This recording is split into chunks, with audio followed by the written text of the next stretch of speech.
आदाब नमस्कार, मैं शाहिद उमर। स्वागत आप सभी का सियासत टीवी के हिंदी समाचार में। आइए देखते हैं सबसे पहले हेडलाइंस। सर्वदलीय बैठक खत्म, खड़गे बोले संकट की इस घड़ी में हम सरकार के साथ।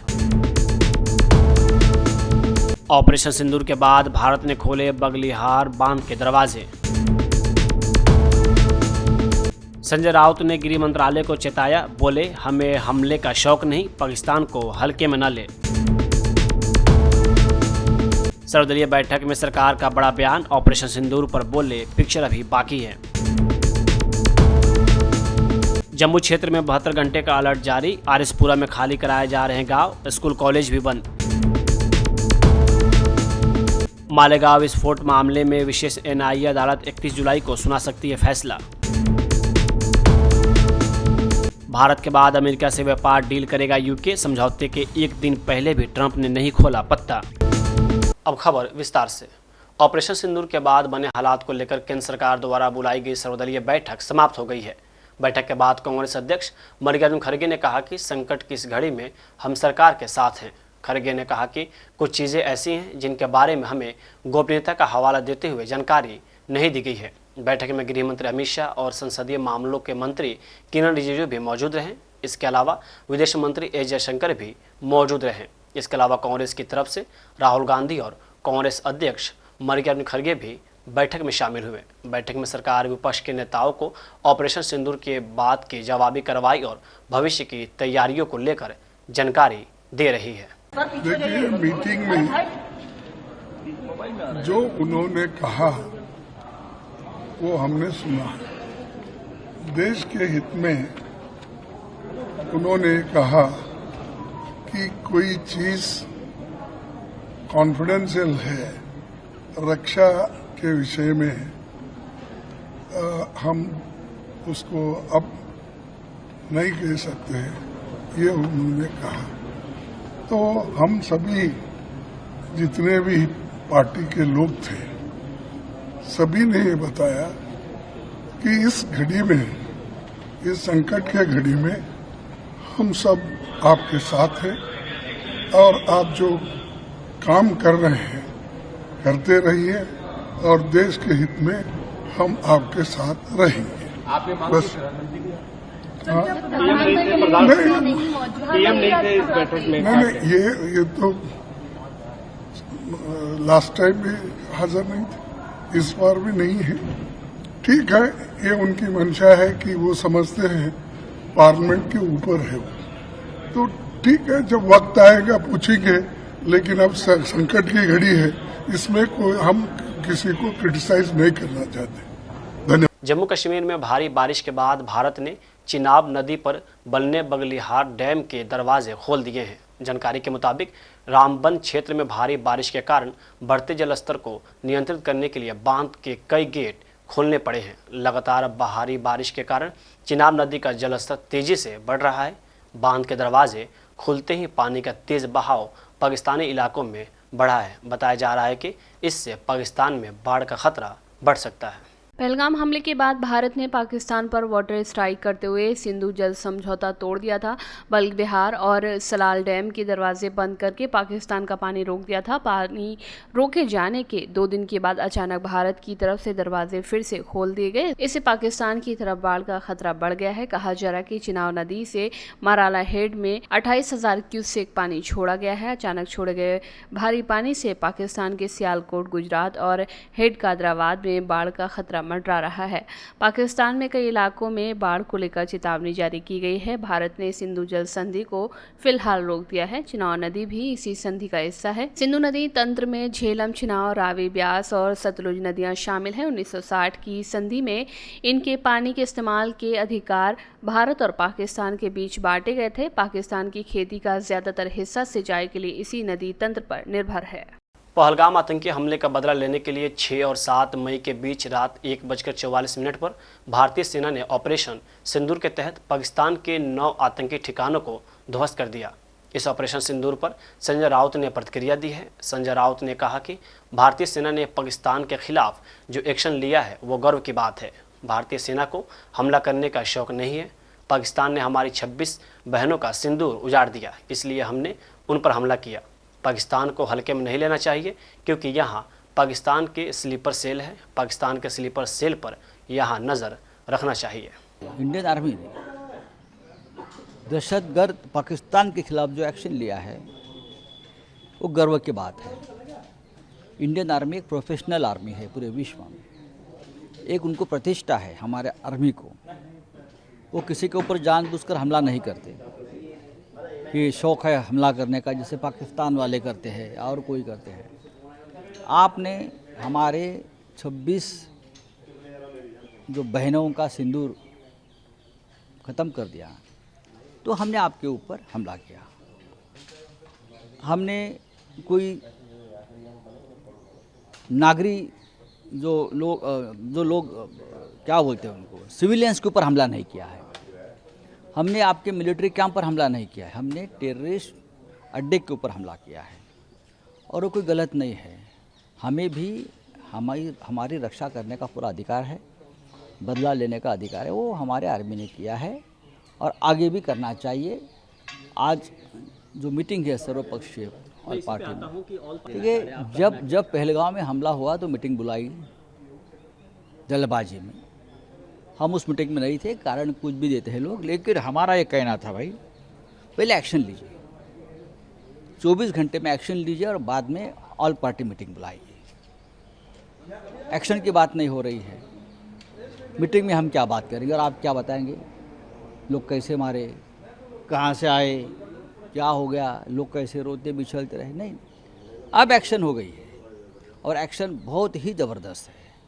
आज की मीटिंग बहुत महत्वपूर्ण है। केंद्र सरकार ने पाकिस्तान से संचालित आतंकी ठिकानों पर सेना के एयर स्ट्राइक को लेकर सभी दलों को ब्रीफ किया। इस सर्वदलीय बैठक में तमाम दलों के नेता शामिल हुए। बैठक केंद्र सरकार की तरफ से रक्षा मंत्री राजनाथ सिंह और गृह मंत्री अमित शाह समेत कई बड़े नेता मौजूद रहे। वहीं इस बैठक में नेता विपक्ष राहुल गांधी और कांग्रेस पार्टी के अध्यक्ष मल्लिकार्जुन खड़गे भी बैठक में शामिल हुए। संसदीय कार्य मंत्री किरेन रिजिजू ने कहा कि इस बैठक में बताया गया कि ऑपरेशन सिंदूर अभी भी जारी रही है। रक्षा मंत्री राजनाथ सिंह बैठक की अध्यक्षता कर रहे हैं। देखिए, आज तो जैसे मैंने कहा एक ब्रॉड इंफॉर्मेशन कंसेंसस सारे पॉलिटिकल पार्टीज को एकजुट में कैसे काम करना चाहिए लोकतंत्र में, और विशेष करके संसदीय परंपरा में, पार्लियामेंट्री डेमोक्रेसी में पीपल्स वॉइस होता है पॉलिटिकल पार्टीज और एमपीज। तो इसलिए सबका वॉइस ऐसे समय में एकजुट आना ही मैं मानता हूं कि ये भारत का सक्सेस है। एस्केलेशन के बारे में कुछ कंसर्न्स थे? देखिए, कुछ इंक्वायरीज, कुछ इंफॉर्मेशंस मांगे हैं। रक्षा मंत्री ने कहा है कि ये ऑन गोइंग ऑपरेशन है, इसलिए पूरे एक घटना को अलग से ब्रीफिंग या अलग से उसको प्रेजेंटेशन करना सही नहीं है, क्योंकि घटना चल रही है, आप सबको मालूम है। इसलिए उसको उस तरीके से ब्रीफिंग नहीं होते हैं। इसमें पॉलिटिकल पार्टीज का ब्रॉड कंसेंसस के लिए ये बैठक था, इसलिए वैसे ही बैठक चली और संपन्न हुआ। इसलिए मैं सारे पॉलिटिकल पार्टीज को मैच्योरिटी दिखाने के लिए धन्यवाद देना चाहता हूँ। सर, क्या ऑपरेशन सिंदूर अभी भी जारी है सर? वो आपको, जैसे मैंने कहा कि ऑपरेशन इस वक्त जो ऑपरेशन सिंदूर का पहला जो स्ट्राइक होने के बाद जो गतिविधि चल रहे हैं उसको लेकर के अलग से ब्रीफिंग करने का अभी परिस्थिति ठीक नहीं है और वैसे नियम नहीं है, इसलिए टेक्निकल ब्रीफिंग या अधिकारियों को नहीं बुलाया।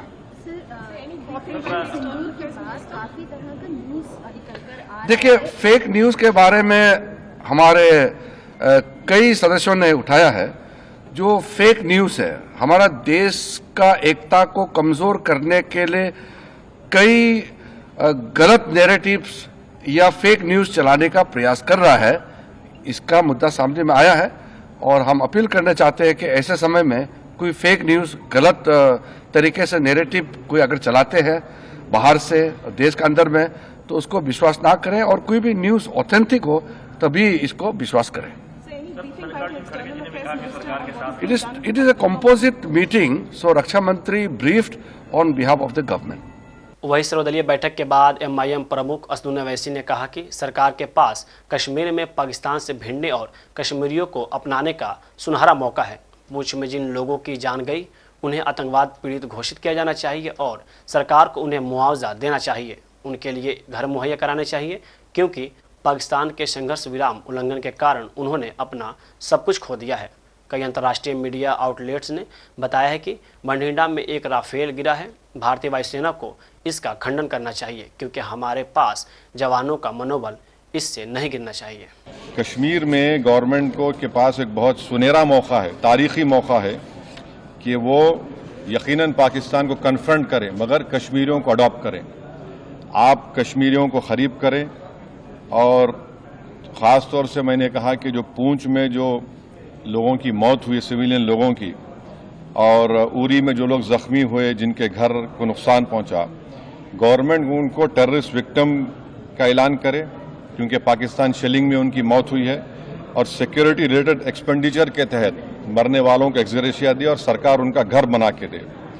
और मैंने कहा कि साउथ कश्मीर में गवर्नमेंट को बहुत एहतियात से काम करने की ज़रूरत है। वहाँ के यूथ को हमको खरीब करना है और जो ऑपरेशन सिंदूर हुआ उसका मेरी नज़र में सबसे बड़ा इम्पोर्टेंस ये है कि मुरीद के और भावलपुर पर अटैक होना, ये नॉन टेररिस्ट ऑर्गेनाइजेशन के हेडक्वार्टर्स हैं, ये बहुत अहम जिसको हमको समझने की ज़रूरत है। मिलिट्री स्ट्रेटेजी वाइज आप देखेंगे अब हमारे देश के लिए दो फ्रंट पे हॉस्टिलिटी होगी, LAC और LOC पर, इसलिए कि जब 16 में उरी हुआ, 2019 में हम बालाकोट किए, आज हमारी 50,000 फौज गलवान और पे बैठी हुई है। तो ये टू फ्रंट हॉस्टिलिटी को हमको देखने की ज़रूरत है। चाइना से हम इतना एक्सपोर्ट कर रहे हैं, इंपोर्ट से ज़्यादा चाइना से इतना इंपोर्ट कर रहे हैं, एक्सपोर्ट से ज़्यादा हो रहा है। तो हम चाइना पर भी इम्प्रेस करें कि वो पाकिस्तान को, TRF को, जितने टेररिस्ट वांटेड है इंडिया, उसको हवाले करें। और गवर्नमेंट से मैंने गवर्नमेंट से कहा कि आपने अच्छा जवाब दिया OIC को, और तुर्किया को हमको समझाना है कि तुर्किया पूरे विश्व में एक ऐसा कंट्री है जो अपने ही देश में जो टेररिस्ट ऑर्गेनाइजेशन है कर्ड्स, उनको बॉम्ब करता है। इराक में जब तक उनसे डील नहीं हुई वहां बॉम्ब करता था, अब सीरिया में भी बॉम्ब करता है वो। तो तुर्किया को समझाने की जरूरत है कि जब आप कर्ड्स के ऊपर जो टेररिस्ट ऑर्गेनाइजेशन है उनको आप एक्शन ले सकते, तो भारत पे क्यों वो सवाल उठा रहे हैं। और हमने कहा कि ये आज पाकिस्तान इसको और एस्केलेट ना करे। इस सिलसिले में आज ईरानियन फॉरेन मिनिस्टर दिल्ली में है, सऊदी फॉरेन मिनिस्टर भी दिल्ली में है। और जो देश में मैंने कहा कि जो एक यूफोरिया है, इसको सरकार को देश को और मुत्तहिद करने के लिए और देश को ताकतवर बनाने के लिए इस्तेमाल करना पड़ेगा। और जो लोग मैंने जिक्र किया, हिमांशी, उस बच्ची का जिसने अपने पति को खोया 6 दिन की शादी के बाद, कि किस तरह सोशल मीडिया पर उसके ऊपर रिकेक हमले किए गए। भारतीय सशस्त्र बलों की ओर से किए गए ऑपरेशन सिंदूर के बाद सीमा पर अलर्ट बढ़ा दिया गया है। पहलगाम आतंकी हमले के जवाब में कल किए गए ऑपरेशन के बाद पाकिस्तान की ओर से सीमा पर तबातोड़ फायरिंग की जा रही है, जिसमें कई लोग घायल भी हुए और मौत भी हुई है। सीमा पार फायरिंग को देखते हुए जम्मू कश्मीर की सीमा से सटे जिलों में हाई अलर्ट घोषित कर दिया गया है। स्कूल कॉलेज तक बंद कर दिए गए हैं। सीमा से सटे गांवों को खाली कराया जा रहा है। जम्मू कश्मीर के सांबा और कठुआ जिले के अलावा जम्मू जिले के आरएसपुरा इलाके में अगले 72 घंटे का अलर्ट जारी किया गया है। जो रात को फायरिंग हुई तकरीबन 11 बजे शुरू हुई, तो उस वक्त हमने फायरिंग आगे भी देखते रहे, हम बाप दादा से देखते रहे, लेकिन जो फायरिंग रात को हुई है इससे हम रजात पा रहे हैं कि इससे बहुत डर गए थे बच्चे। कई बच्चे जो हमारे बेहोश हो गए थे, हम खुद बेहोश हो गए, हमें पानी जो है गले से उतर नहीं रहा था। तो आज जो हम वहाँ पे लोग निकाले गए, यहाँ पे आए गए इस वक्त सुनकोट में, जनाब LG साहब, हमारी एडमिनिस्ट्रेशन जो भी है, हमारे DC साहब हैं, SSP साहब हैं, यहाँ के SHO साहब हैं, बड़े अच्छे तरीके से यहाँ पे हमारे 50 आदमी इस वक्त यहाँ पे फीमेल, बच्चे, औरतें, मर्द जो है वो यहाँ पे सुनकोट में आ चुके हैं। और हम निहायत ही मशकूर और ममनून है अपनी हुकूमत की कि हमारी जो हुकूमत है ये हर पहलू पे, हर जगह पे, हर कदम पे हमारे साथ देती है, और हम इसके बहुत ही मशकूर और ममनून है। और यहाँ पे खाना पीना सब कुछ सर, जिस वक्त की हम यहाँ पे आए हुए हैं, सिविल की तरफ से भी और एडमिनिस्ट्रेशन की तरफ से भी हमें सब कुछ मिल रहा है सर, खाना पीना चाय सब हर चीज मिल रही है सर। हमारी जान बच गई, हम बहुत दुखी है। रात इतना हमारा निकल का बच्चा देखो 50 आदमी ने मारो से बच्चे ऊपर है, हम औरत मार दें सब, हम इतना दुखी हो। हम कहते गवर्नमेंट तो हिंदुस्तान की कल्याण थी, हम मार गया था, हमारी बच्चों के पास गवर्नमेंट ने हमारी बहुत मदद करी, हम शुक्रगुजार होंगे, उन्होंने हमने थोड़ी बचायो, इसलिए हमारी बिल्कुल हमारी हिफाजत में बैठा हुआ, इसलिए हमारे यहाँ बंदा बैठा हुआ, चाय रोटी सब कुछ हमारा देंगे, रोटी मिली है, चाय मिली है, बिस्तर मिली है, मतलब स्कूल वहां से बैठा हुआ। भारत पाकिस्तान के बीच युद्ध की आशंकाओं को देखते हुए सभी सीमावर्ती जिलों को हाई अलर्ट पर रखने का आदेश वरिष्ठ अधिकारियों को दिया गया है। उन्हें अगले आदेश तक सभी सार्वजनिक कार्यक्रम रद्द करने को भी कहा गया है। कांग्रेस सांसद गुरजीत सिंह औजला ने अमृतसर में सिविल डिफेंस मॉक ड्रिल और ब्लैक आउट पर कहा, किसी को घबराने की जरूरत नहीं है, शांति बनाए रखें, हमारी सेना इस स्थिति का सामना करने के लिए डटी हुई है। देखो, एयरपोर्ट जो है वो लगातार बंद कर दिए गए 10 तारीख के लिए, 10 तारीख तक, तो कि ये मॉक ड्रिल भी चलेगी और एयरफोर्स का भी जहाज वो चलेंगे, इस वजह से बंद किया है। तो मैं तो ये कहता हूं कि अमृतसर में पैनिक होने की जरूरत नहीं है। हम लोग, मैं सुबह से ही निकले हैं, आज हम रात को दिल्ली से पहुंचे थे, तो सब जगह पे लोगों को जा रहे हैं, लोगों को यही बात की जा रही है कि कोई पैनिक होने की जरूरत नहीं है और आप बिल्कुल शांति बनाए रखें। पूरी आर्मी, पूरा देश है इस समय, हमारा पूरे लोग इस सिचुएशन के लिए मुकाबला करने के लिए खड़े हैं, लेकिन धैर्य बनाए रखें, आप पैनिक मत हो। कहीं भी कोई मॉक ड्रिल होती है, कहीं कोई मॉक ड्रिल की वजह से कोई थोड़ा छोटा मोटा कोई धमाका होता है तो उसको आप ये मत सोचो कि अटैक हो गया है। रात को भी आप जैसे हुआ था तो कोई उसमें कोई नाद उधर से आया, तो ये तो थोड़ा चले गए। तो दूसरी बात ये है कि आप लोग इतना राशन स्टोर मत करो, क्योंकि ये पैनिक पोजीशन से एक तो महंगा आप ले रहे हैं लोग, कुछ व्यापारी, कुछ बुरे लोग भी हैं जो इस सिचुएशन का नजायज फायदा उठाते हैं, क्योंकि ऐसी कोई पोजीशन तो आई नहीं है। तो लोग पैनिक मत हो, ठीक है, हालात बने हुए हैं, हम बॉर्डर के ऊपर हैं, लेकिन चिंता की बात नहीं है, हम खड़े हैं आप सबके साथ और इस सिचुएशन से हम बाहर निकलेंगे। और पूरा देश को गर्व है अपनी आर्मी के ऊपर और हमें आपके ऊपर है कि हम सब ने देश का साथ देना है। अमृतसर गुरुओं की नगरी है और कुछ भी नहीं होगा, मेरा यकीन रखें, आप शांति बनाए रखें। आप लोग जो सोशल मीडिया पे वायरल करते हैं चीजें, उसके लिए क्या मैसेज है? जो मैं जो सोशल मीडिया पे वायरल कर रहे हैं, मैं समझूंगा जो गलत वायरल कर रहे हैं वो भी बड़े दुश्मन है हमारे। वो अपनी ये सोशल मीडिया वाली जो यूनिवर्सिटी है बंद रखें थोड़े दिन के लिए। ये मजाक हंसी बाद में कर लीजिएगा, जितना देर ऑथेंटिक कोई चीज नहीं उतनी देर आप शेयर मत कीजिए। ऑपरेशन सिंदूर को लेकर आम आदमी पार्टी के राज्यसभा सांसद संजय सिंह की प्रतिक्रिया सामने आई है। उन्होंने कहा कि इस ऑपरेशन के दौरान सेना ने पाकिस्तान में मौजूद 9 आतंकवादी ठिकानों को निशाना बनाते हुए जबरदस्त हमला किया है और पूरा देश हमारी सेना के साथ है। और भारत की जो सेना है उसके तरफ से जो की गई कार्रवाई है उसके बारे में सरकार की ओर से जानकारी दी जाएगी सर्वदलीय बैठक में। और मुझे लगता है कि इस वक्त पूरा देश एकजुट है भारत की सेना के साथ। 140 करोड़ हिंदुस्तानियों की शुभकामनाएं उनके साथ है। और जिस तरह से कल उन्होंने ऑपरेशन सिंदूर के तहत 9 आतंकवादी ठिकानों पर हमला किया और मसूद अजहर रोते बिलखते हुए देखा गया, परेशान होते हुए देखा गया और वो प्रेस रिलीज धमकी की जारी कर रहा है। मैं समझता हूं कि पाकिस्तान के अंदर पोषित फंडिंग के आधार पर चलने वाले आतंकवादी संगठनों को एक बहुत बड़ा सबक भारतीय सेना ने सिखाया है।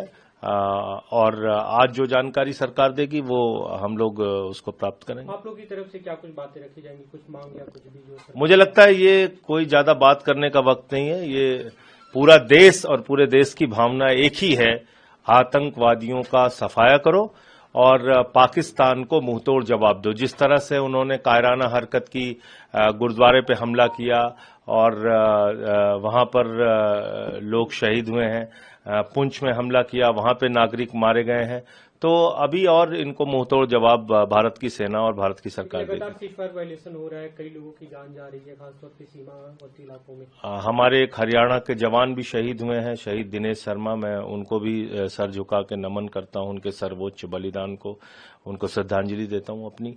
और जो कुछ भी पाकिस्तान इस प्रकार की कायराना हरकत करेगा उसको उसी की भाषा में जवाब देने के लिए भारत सरकार और भारतीय सेना सक्षम है। उत्तराखंड के उत्तरकाशी में हेलीकॉप्टर क्रैश होने की खबर सामने आई है। हादसा गंगनानी क्षेत्र के पास हुआ है। बताया जा रहा है कि हेलीकॉप्टर में 7 यात्री सवार थे, जिसमें 6 लोगों की मौत हो गई है, वही एक अन्य घायल हुआ है।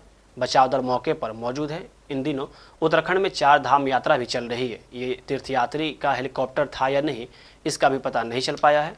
वहीं आगे की जांच चल रही है। सूचना मिलने पर रेस्क्यू के लिए पुलिस प्रशासन की टीम घटनास्थल पर पहुंच चुकी है। बताया जा रहा है कि यह हेलीकॉप्टर प्राइवेट कंपनी का था। क्रैश होने की घटना सामने आई है सर, क्या अपडेट है सर, किस तरीके की स्थिति वहाँ पे सर, क्या राहत बचाव चल रहा है सर? देखिए, आज सुबह ही बड़ी ही दुखद घटना हुई है और एक चार्टर्ड हेलीकॉप्टर जो यहाँ से पहले खरसाली गया था सहस्त्रधारा हेलीपैड से, और इसके बाद खरसाली से पैसेंजर्स को लेकर वो गंगोत्री की तरफ जा रहा था। तो जिला मुख्यालय हमारा उत्तरकाशी से करीब 40 किलोमीटर की दूरी पर एक स्थान है गंगनानी, जो भटवाड़ी तहसील के आगे पड़ता है। वहां पर ये क्रैश हो गया और इसमें कुल 6 पैसेंजर्स और एक पायलट था। तो जो जानकारी अभी प्राप्त हुई है, क्योंकि तुरंत तत्काल राहत और बचाव कार्य शुरू कर दिए गए थे, लोकल पुलिस, लोकल मैजिस्ट्रेट और हमारी एसडीआरएफ की टीम वहां पहुंच गई थी। तो एक व्यक्ति का रेस्क्यू किया गया है जो जीवित है और उसको एयरलिफ्ट कर लिया गया है। बाकी 6 लोगों की जो अभी तक की जानकारी के हिसाब से दुखद मृत्यु हो गई है। सर, क्या स्थिति, क्या किस तरीके से हादसा हुआ, क्या मौसम खराब था या कुछ इस तरह की जानकारी आई है सर? नहीं, वहां के जो डिस्ट्रिक्ट मजिस्ट्रेट से मेरी बात हुई तो उन्होंने बताया मौसम की कोई ऐसी खराबी नहीं थी और किन कारणों से हुआ तो इसकी तो जांच डीजीसीए की टीम ही करके बता पाएगी कि दुर्घटना का कारण क्या था, कोई तकनीकी कारण था या कोई और इशू हुआ था। तो इसके बारे में अभी कुछ कह पाना काफी जल्दीबाजी होगी और इस संबंध में सभी जो हमारे वरिष्ठ अधिकारी हैं माननीय मुख्यमंत्री जी को और यूकाडा की तरफ से डीजीसीए को भी सूचना दे दी गई है। एनआईए अदालत ने आज कहा कि वह 2008 के मालेगांव विस्फोटक मामले में 31 जुलाई को फैसला सुना सकती है। अदालत ने कहा कि इस मामले में भारी मात्रा में दस्तावेज हैं और फैसला सुनाने के लिए कुछ समय चाहिए। विस्फोटक के करीब 17 साल बाद एनआईए अदालत ने 19 अप्रैल को फैसला 8 मई तक के लिए सुरक्षित रख लिया।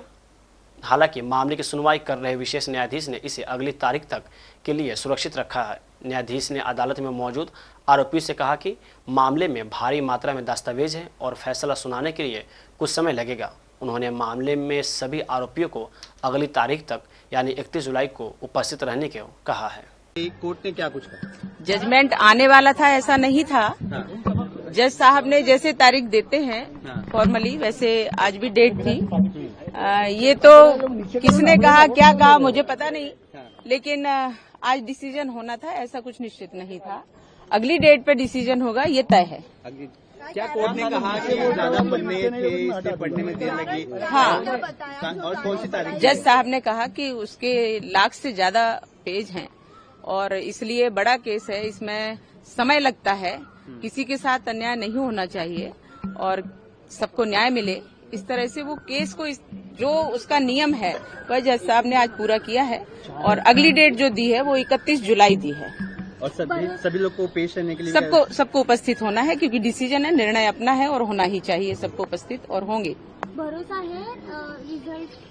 सत्यमेव जयते, इस पर पूर्ण भरोसा है। 17 साल की ये लड़ाई है, 17 साल से लड़ाई लड़ी जा रही है। 17 साल के बाद 17 वर्ष हो गए। अपेक्षित है, तो क्या लगता है 31 जुलाई को जो मेरा जो पूर्ण विश्वास है और जो जिस व्यक्ति के ऊपर आरोप लगता है या तो वो जानता है या ईश्वर जानता है, इसलिए मेरा विश्वास है सत्यमेव जयते, सत्य की सदैव जीत होती है, धर्म की सदैव जीत होती है और होगी।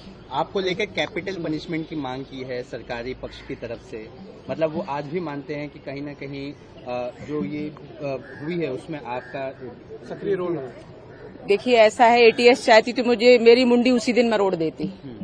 उनकी तो इतनी दुश्मनी है और पता नहीं क्यों दुश्मनी है, और जो विधर्मी लोग हैं उनके लिए तो मैं हूं उनकी दुश्मन। जो देश के विरोधी हैं, देश विरोधी हैं, गद्दार हैं देश के, उनके लिए मैं दुश्मन हूं, क्योंकि वो मेरे दुश्मन है तो उनके लिए भी मैं दुश्मन हूं और हमेशा इसका विरोध करती रहूंगी। देश में देशभक्त रहना चाहिए, देश में देश के गद्दारों की कोई जगह नहीं है। इसलिए धर्म में लोग जो हैं, यहाँ हर किसी को अपने मत और पंथ की पूजा पद्धति का अपना करने का अधिकार है, लेकिन किसी को भी किसी के पूजा पद्धति में खलल डालने का कोई अधिकार नहीं है। पहलगाम आतंकी हमले के बाद जवाब में ऑपरेशन सिंदूर के तहत भारत के पाकिस्तान और उसके कब्जे वाले पीओके में 9 आतंकी ठिकानों पर सटीक मिसाइल हमले करने के बाद पंजाब और राजस्थान हाई अलर्ट पर है, क्योंकि दोनों राज्य पड़ोसी देश के साथ सीमाओं को साझा करते हैं। राजस्थान मंत्री जवाहर सिंह ने कहा, मुख्यमंत्री भजन लाल शर्मा जी ने कल एक उच्च स्तरीय बैठक कर सभी विभागों को एहतियात बरतने के निर्देश दिए हैं। देखिए, प्रदेश के यशस्वी मुख्यमंत्री आदरणीय भजन लाल शर्मा जी ने कल उच्च स्तरीय बैठक कर जो भी एहतियात बरतने के निर्देश थे वो सभी डिपार्टमेंटों को दिए हैं। चाहे हमारे पुलिस कर्मियों की छुट्टी निरस्त करने का हो, हमारा सीमावर्ती प्रदेश है और सीमावर्ती प्रदेश में सभी तरह के एहतियात बरतना ये हमारी जिम्मेदारी भी बनती है। तो माननीय मुख्यमंत्री जी ने संज्ञान लिया और विशेष बैठक बुला करके सभी अधिकारियों को निर्देशित किया है कि अपने अपने डिपार्टमेंट में हम सावचेत रहें, सचेत रहें, पब्लिक के संपर्क में हैं, पब्लिक को भी अवेयर करने का काम हमारी सरकार का है। निश्चित रूप से हमारी आंतरिक सुरक्षा भी मजबूत है और सीमा पर जो हमारे जवान तैनात हैं उनकी भी व्यवस्थाओं के लिए राज्य सरकार को जो व्यवस्थाएं करनी पड़ती हैं उनके लिए हम पूरी तरह से तैयार हैं। तो तमाम पुलिसकर्मियों की छुट्टियां निरस्त कर दी गई हैं। ये तो आप समझ सकते हैं, अंडरस्टैंडिंग है कि जो आंतरिक सुरक्षा को मजबूत करना है, हमको सावचेत रहना है, तो सबको चुस्त दुरुस्त करते हुए राजस्थान में सारी व्यवस्थाएं ठीक रहें, उसके लिए माननीय मुख्यमंत्री जी ने निर्देश जारी कर दिए। राजस्थान के बीकानेर जिले से आज दर्दनाक हादसा सामने आया है। दरअसल गैस सिलेंडर फटने की घटना में मरने वालों की संख्या 9 तक पहुंच गई है। इस हमले में 4 लोग घायल हुए हैं। घायलों की हालत गंभीर है। इस हादसे के विरोध में बीकानेर स्वर्णकार समाज के लोग धरने पर बैठ गए हैं। लोगों का कहना है कि हादसे की आशंका की शिकायत 8 महीने पहले लोगों ने की थी, लेकिन स्थानीय प्रशासन ने इस पर गौर नहीं फरमाया। राजस्थान के पूर्व सीएम और कांग्रेस के वरिष्ठ नेता अशोक गहलोत ने बीकानेर में गैस सिलेंडर फटने से 9 लोगों की मौत पर गंभीर संवेदना जाहिर की है। एक दुकान जिसमें सोने का और चांदी का आभूषण का काम होता था, उसमें कुछ विस्फोट हुआ। विस्फोट के बाद वहाँ पे जो दीवारें थी फ्लोर वाली वो गिरी। अभी तक की सूचना के हिसाब से टोटल 8 मृत हैं और 4 इलाजरत हैं। लापरवाही इसके अंदर किस तरह से वो घरेलू सिलेंडर या फिर इंडस्ट्रियल सिलेंडर यूज कर रहे थे उस पर भी देखना है और एक कोतवाली थाने में मुकदमा भी दर्ज हुआ। टोटल कितने कैजुअलिटी हुई है, कितने घायल हुए? 8 कैजुअलिटी है और 4 अभी और पीजीएम करने इलाज में है।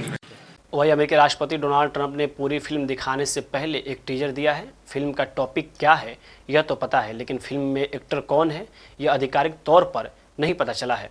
उन्होंने आज कहा कि एक बहुत बड़ी घोषणा करने जा रहे हैं। ट्रंप ने कहा कि वो आज एक बड़े और अत्यधिक सम्मानित देश के साथ एक प्रमुख व्यापार डील करने जा रहे हैं। ट्रंप की तरफ से व्यापार डील की घोषणा से एक दिन पहले उसका टीजर देने की टाइमिंग खास है। ऐसा इसलिए है क्योंकि अमेरिका और चीन के प्रतिनिधि इस सप्ताह के अंत में स्विट्जरलैंड में बातचीत के लिए मिलने वाले हैं। दोनों देशों के बीच शुरू व्यापार युद्ध जिसने वैश्विक अर्थव्यवस्था को बाधित किया, उसे हल करने की दिशा में पहला कदम हो सकता है। अमेरिकी राष्ट्रपति ने अपने खुद के सोशल मीडिया प्लेटफॉर्म ट्रूथ पर लिखा है कि कल सुबह 10 बजे ओवल ऑफिस में एक बड़े और अत्यधिक सम्मानित देश के प्रतिनिधियों के साथ एक प्रमुख व्यापार समझौते के संबंध में एक बड़ी न्यूज कॉन्फ्रेंस होगी।